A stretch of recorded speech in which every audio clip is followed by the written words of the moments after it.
सातारा जिल्ह्यातील गोंदवले बुद्रुक या प्रसिद्ध तीर्थक्षेत्रात आज सकाळी एक धक्कादायक घटना घडली आहे। श्री ब्रह्मचैतन्य गोंदवलेकर महाराजांच्या पवित्र भूमीत एसटी बस थेट गटारात अडकल्याची घटना समोर आली आहे।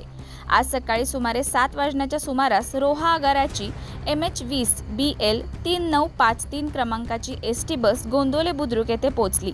ज्या ठिकाणी बस मुक्कामी लावली जाते त्या जिल्हा परिषद शाळेसमोरून जात असताना रस्त्याच्या कडेला असलेल्या गटाराचे झाकण तुटलेले असल्यामुळे बसची पाठीमागील दोन्ही चाकं थेट गटारात घसरली आणि अर्धी बस रस्त्यावर तर अर्धी बस शाळेच्या कंपाऊंडमध्ये अडकून पडली।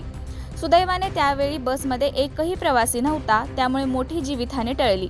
मात्र या घटनेमुळे परिसरात खळबळ उडाली असून स्थानिक नागरिक आणि भाविकांमध्ये तीव्र नाराजी व्यक्त केली जात आहे। गोंदवले बुद्रुक हे राज्यातील एक अत्यंत प्रसिद्ध तीर्थक्षेत्र असून दररोज हजारो भाविक येथे दर्शनासाठी येतात। मात्र इतकं मोठं तीर्थक्षेत्र असतानाही येथे अद्याप एसटी बस स्थानक उपलब्ध नाही। त्यामुळे सर्व बस या जिल्हा परिषद शाळेच्या परिसरात किंवा रस्त्याच्या कडेला उभ्या केल्या जातात आणि यामुळे अशा धोकादायक परिस्थिती निर्माण होत आहेत। स्थानिक नागरिकांचा आरोप आहे की बस स्थानकाच्या अभावामुळे अशा प्रकारच्या दुर्घटना कधीही घडू शकतात। भाविकांनी आणि ग्रामस्थांनी प्रशासन आणि एसटी विभागाकडे तीव्र नाराजी व्यक्त करत गोंदवले बुद्रुक येथे तात्काळ बस स्थानक उभारण्याची मागणी केली आहे।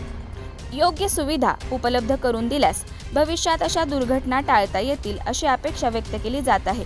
आता प्रशासन या घटनेकडे किती गांभीर्याने पाहते आणि भाविकांची ही मागणी कधी पूर्ण करते हे पाहणं महत्त्वाचं ठरणार आहे।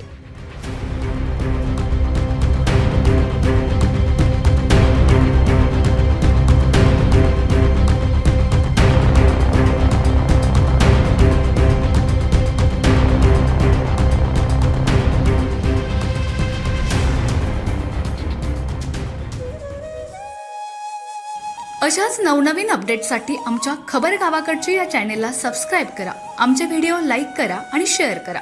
धन्यवाद।